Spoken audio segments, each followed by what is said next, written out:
Welcome to the GCN Tech Show. Coming up, we've got a new bike from Colnago, we've got a hydraulic drivetrain, some new tech from Dubai, and also feedback on our frame flex video. Yeah, plus we discuss, can one bike do it all?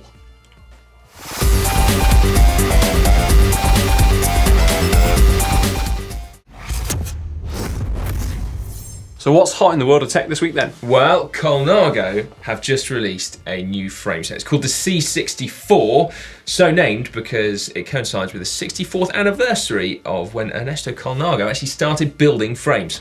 Yeah, so what's so different then about this and its predecessor, the C60, other than the name?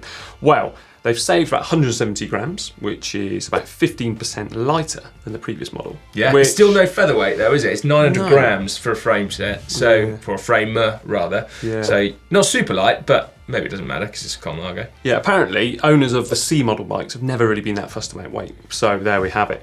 But how have they done it? Well, they've taken a few grams off here and there. There's no real killer bit where they've removed it from the most, but one of the cool things I actually quite like is that they've made the down tube a few millimeters narrower. So, and wait for it, if you were to dislodge your chain from the chain set, it's not going to get jammed between the chain set and the frame.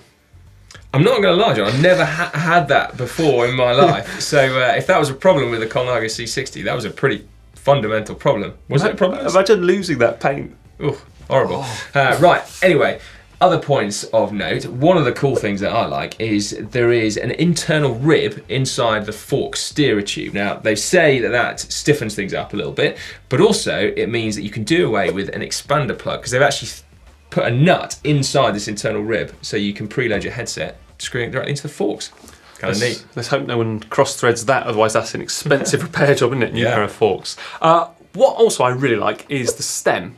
So for the hydraulic bike, you have the hydraulic hoses enter the underside of the stem and run through the frame fully internally, which is nice. And in the case of the front brake, that hose runs down the fork steerer column, out of the fork leg and exits just by that disc brake caliper. Nice, super clean there. Smooth. I think we first saw that on a BMC, didn't we? Yeah. Recently, but yeah, it looks fantastic. Now, unfortunately, you will need to brace yourselves for the price. So $5,900 for the frame and forks, or €4,500, or £4,500. And that's for the rim brake version, because if you want the disc brake version, you're going to have to pay more, which I don't quite understand, but you know, I quite like it as a move. Yeah. It's probably Ernesto. Yeah, disc brakes, disc brakes. More for those. Apparently as well, those forks can fit 30mm tyres as well. Oh, nice. I wonder what Ernesto thinks about that as well. Now, from hand-built Italian beauties to this. Oh my word. Yep. That's a bit of a shock to the system. Yeah, right. Well, we've had chains on bikes, we've had belt drive on bikes. Now we've got hydraulic drive bikes. Normally we see these on large items of machinery and that kind of things, but look at this. From Purdue University, it's an award-winning bicycle. And the way it works is that when you pedal, you create a hydraulic flow to a motor, and that powers the bike along. Yeah. Now, one thing that is particularly interesting is that you can give yourself a turbo boost, right? So you can actually move the bike without pedaling. You prime the system with a hand pump, and apparently it'll store enough energy to then power the bike for 500 meters. So, I mean, that could be like launch control, or you wait until the key moment on a climb, and then boom, off you go, turbo boost. I like the sound of that. Yeah, now that could catch on. Especially that sneaky bit on climbs. I'm a big fan of that. What I would like to know though, do you have to bleed the system like you do disc brakes? Well, you would need a bit of maintenance, wouldn't it? Yeah, but there's one thing at least, no more chain stretch. Or chain wear, for that matter. Chain wear, yeah. What I can't quite get my head around now is why anyone would think this is an advancement. If you look at that Colnago C64 and then you put it next to this hydraulic bike, I know which one I'd rather have, John. Yeah. Even though I'm going to have to maintain the chain, I don't know. Maybe if those hydraulic hoses ran internally, we would think different. Oh, now you're talking. Because at the moment they could catch on anything, couldn't they? They're quite big. It looks like a DeLorean, doesn't it? Yeah. Still, we're all for innovation. Yeah. Fair play, Purdue University. More tech coming up later in the show. So what we want to know this week is, can one bike do it all? Or is the formula N+1 actually true and you can never have enough bikes? Well, I think so. I'm the wrong person to have this discussion with because I've got about 15 bikes. 15? Well, I think it's more than 15 now. 15? That's not n+1, that's n squared, John. I know. Seriously? And this is my investment, livelihood, possibly life at risk here. So Crikey, well that is quite... Go easy on me on this one. That is an impressive collection, I'm not going to lie. I bet you get asked all the time, don't you, about what do you even do with 15 bikes, John? You can't ride 15 different bikes. Yeah. So I like to actually have a couple of bikes for each discipline that I ride, so I can just mix it up really, you know, and don't get bored of that one bike. Well, all right, I'm going to play it's possible. devil's advocate, okay? You can keep your collection because it is a collection, isn't it? And, you know, I guess there's quite a lot of memories there for you. It's like an extravagant photograph album. But could you actually then leave all those to one side and actually just ride one bike day to day for all of your riding? Dare I mention the name gravel bike? Often touted as the do-it-all bike. Can go on-road, can go off-road, can go, you know, bike packing, whatever. Is that it? Yeah, I think there is one bike that can do everything, but for me it's not a gravel bike. Cause my riding can be pretty varied and I don't think that's up to the job. Okay, right, so it's not a gravel bike then. What is your bike for life going to be? I'm guessing it's probably not that time trial bike that I've heard is in your attic that has never been used in a time trial. Well, if you know of a buyer for that, let me know. But in all seriousness, yeah, I could use that one bike for everything, but it's not going to give me the same enjoyment as a mixture of bikes because that's part of cycling for me, is to ride along with a smile on my face, knowing I've got the right bike for that discipline. Okay. But you've got to put us out of our misery here because you've said there is one bike that can do it all. What is it? Well, I'm really going to mix things up now. And dare I say it, it's a mountain bike. But Si, let's leave the mountain bikes with GMBN.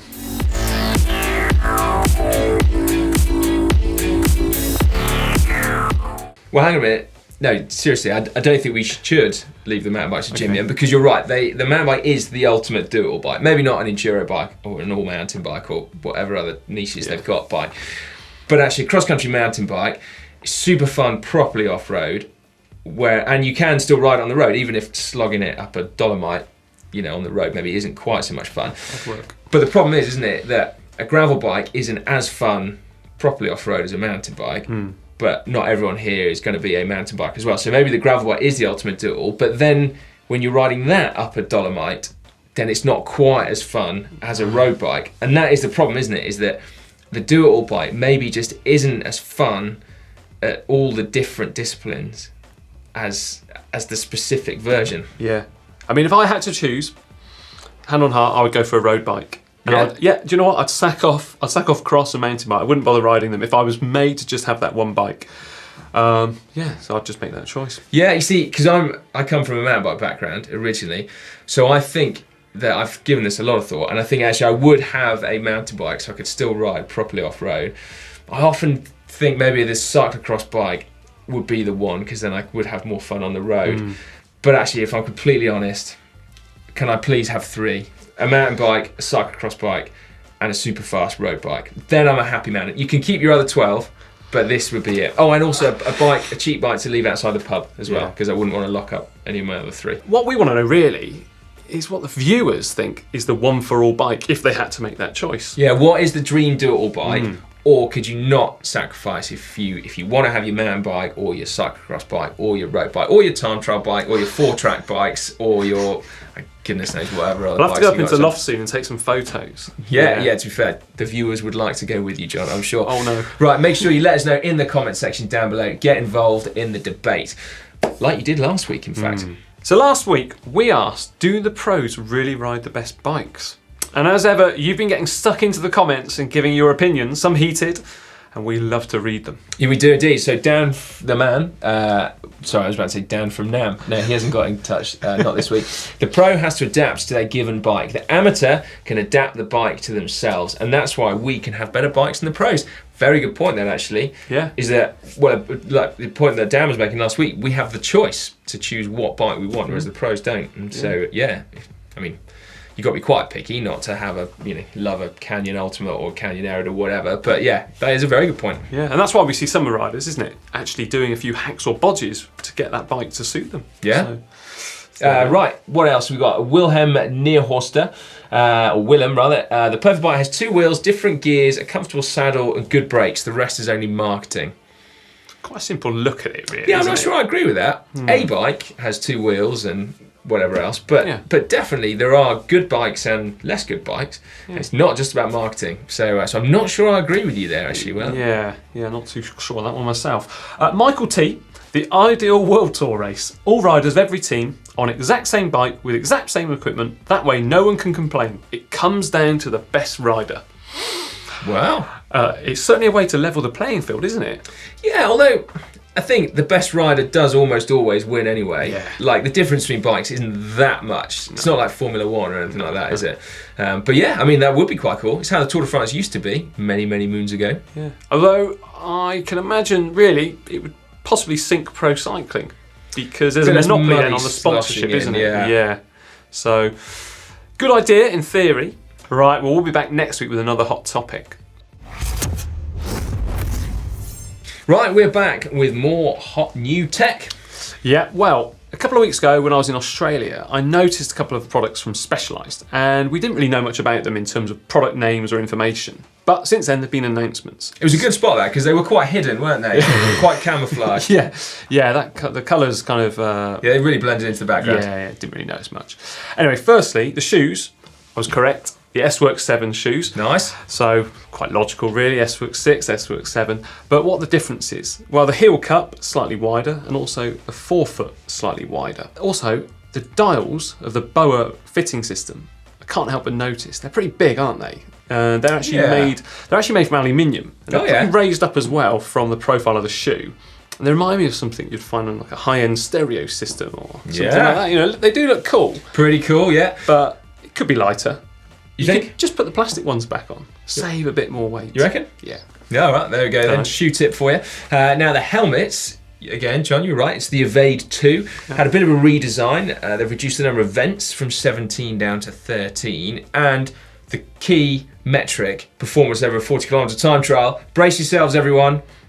It's 1.6 seconds faster than the Evade. Yeah, not much, but then it's still 1.6 seconds faster, so you can't argue with that. Also, just come back from Dubai, which I must mention, and I spotted on the bikes of Bahrain Merida, and in particular, Vincenzo Nibali, SRM have got a new Spider for their chain sets. So this one allows the Shimano 9100 chain rings to be fitted to it. Previously, you couldn't because they have one of the tabs basically, one of the chainring tabs has a slightly rounded edge compared to the 9000. So people were having to get Dremels out to get them to fit, or in the Pro's case, they just didn't bother, they just used the old chainring. Also, the chain line is slightly different, so that's actually to be able to accommodate that. Ah, yeah, nice, good snooping. Sticking with shifting, another one that you spotted actually was the bike of Lotto NL Jumbo's Dylan Groenewegen. So he was the only one from his team to be using this, but he had a new rear derailleur hanger on his bike. So the idea is that with the new generation of Shimano derailleurs, you can get rid of the extra mounting bracket and use it as it's designed to do, which is bolt directly onto the frame again. So the idea being that it's stiffer, so you get better shifting, and also it helps get your back wheel out quicker. And so far, manufacturers have been relatively slow to catch on. So only BMC, we think, at the moment, have done this direct mount design. But Dylan Groenewegen had one as well for his Bianchi. Now, Si, I spotted on the bikes of Aqua Blue Sport, who of course we know are using the one-by system from SRAM on their bikes in the peloton, and they were using a 932. Really? Yeah. So basically... All of them? No, not all of them, but some of them were. So essentially it has quite a close ratios down in the high gears, from 9 upwards, and then there's a couple of bailout gears at the far end, so the lower gears. This cassette also had E13 printed on it. Really? So possibly some sort of collaboration there with the mountain bike brand. But I thought that was quite interesting though. Yeah, very interesting. Now I'm no expert, John, at one by, and it's been a while since I've been a pro, but I can't think that a 9 cassette is a good idea, because you say there's close ratio. The difference between a 9 and a 10 tooth sprocket is the difference between a 28 and a 32 in terms of actual gear inches. Yeah.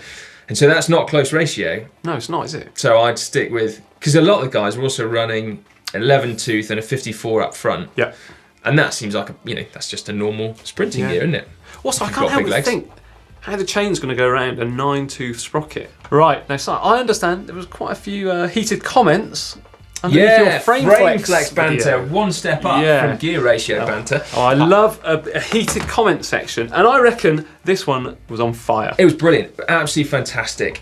We had nearly 700 comments under that video. Both sides of the spectrum. Some people saying that the little test you did wasn't representative of real world, which we kind of know it's not a direct representation, more an illustration. But then a lot of people saying, actually they thought it was a really good illustration, and how maybe that is how frame flex stores energy and delivers it back into the drivetrain. I also put the question to a couple of big industry brains. Okay, I asked them to watch the video and then comment. So firstly, Gerard Vrooman of Open and 3T. He knows his stuff, doesn't he? He does know his stuff. So he said, of course, if you flex the frame and then release the wheel, it has nowhere else to go but in rotation. But it doesn't mean that that's what happens when you're riding. For starters, because there's a lot of resistance on the wheel. Then he says the energy you put into the system can go into three broad areas. So one, store the energy in the frame via flex. Two, store the energy in the rider through potential energy by lifting the rider up. So a lot of you pointed that out as well. Depending on where the frame is delivering the energy back, it might just lift you up. And then three, turn the energy into forward motion. And he said there's going to be a balance between all of these three things. Then I also asked Graham Shrive of Cervelo, who is one of their big engineers over there. Really interesting, he went on to talk about the ride feel. So he says the ride feel of a high bottom bracket stiffness bike cannot be underestimated. That surgy, palpable sense of urgency and acceleration cannot be ignored. And those who value that sensation, so a tuned and appropriate level of bottom bracket stiffness, should make the difference between a bike that makes them grin and inspires them to ride versus one that hangs forlornly in the garage as a tool to facilitate exercise only. Steady on. Well, no, I mean, that is a really good point, actually, isn't it? Because it's a good point. Yeah, there's two things. One, frame flex might not be wasted energy, but would it feel nice to ride? That's another thing. Because he then points out actually that in Cervelo, across their C, R and S series bikes, they have different levels of stiffness. And indeed, between the 5 level and the 3 level, he says they change those parameters as well. And then he says, don't get him started on how bottom bracket stiffness interacts with torsional stiffness to actually keep your front and rear wheels tracking together while cornering at high speeds, because that is another can of worms right there, isn't it? We're not going to go on to that today, but that's one definitely, I think, for a bit of in-depth science. Yeah, but Graham. That's it. But again, thank you so much, everyone, for getting involved in the comments section. It's been keeping us busy, hasn't it, reading those? We love reading them. Are you ready for this week's Wall of Fame? Yeah, I dread to think actually where we would be without this one. Yeah? Yeah, because this week we've got the pneumatic tyre. Oh! Yeah. It's a big one. Yeah, so originally bike tyres, well, they weren't even tyres, were they? They were just bits of iron mounted onto wooden wheels. And then they had bits of rubber put onto wheels of penny farthings. So there was no comfort at all. No, it wasn't until 1887 when a Scottish inventor by the name of John Dunlop invented the pneumatic tyre. And actually the first one was a tubeless offering that he used to mount on the front of his son's tricycle in order to stop him getting headaches as he rode. And apparently Dunlop saw that bike roll across the garden and it kind of bounced back and he thought, oh, that's pretty cool. And then he put tyres on the rear wheels as well. But then a couple of years after that, they were actually developed more and more, and on the first outing on a race bike, they were piloted to victory.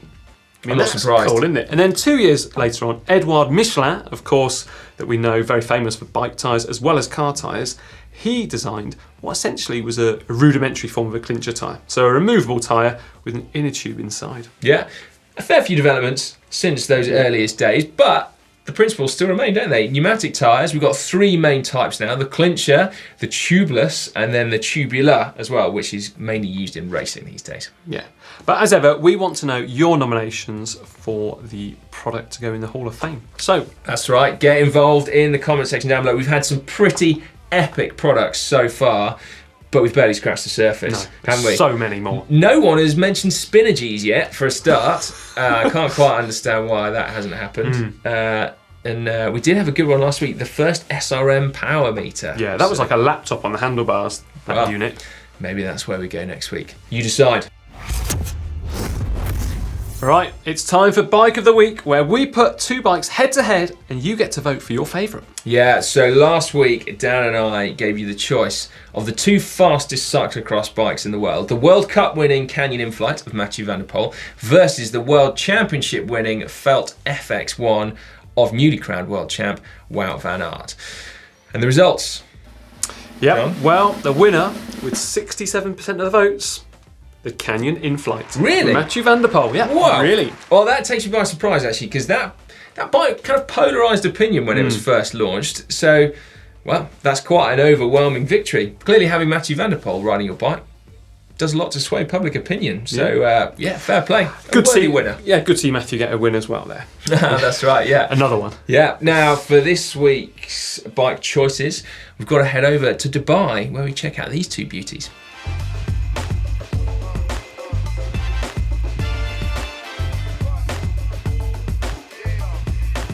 So you've got to choose between this Quota Khan with full Campagnolo Super Record EPS group set, Campagnolo Bora Ultra 50 wheels, San Marco short fit saddle, check out that, SRM power meter. And it's up against this Wilier Triestino Cento 10 Air disc of Filippo Pizzato. Obviously, pretty unique paint job on both the frame and handlebars.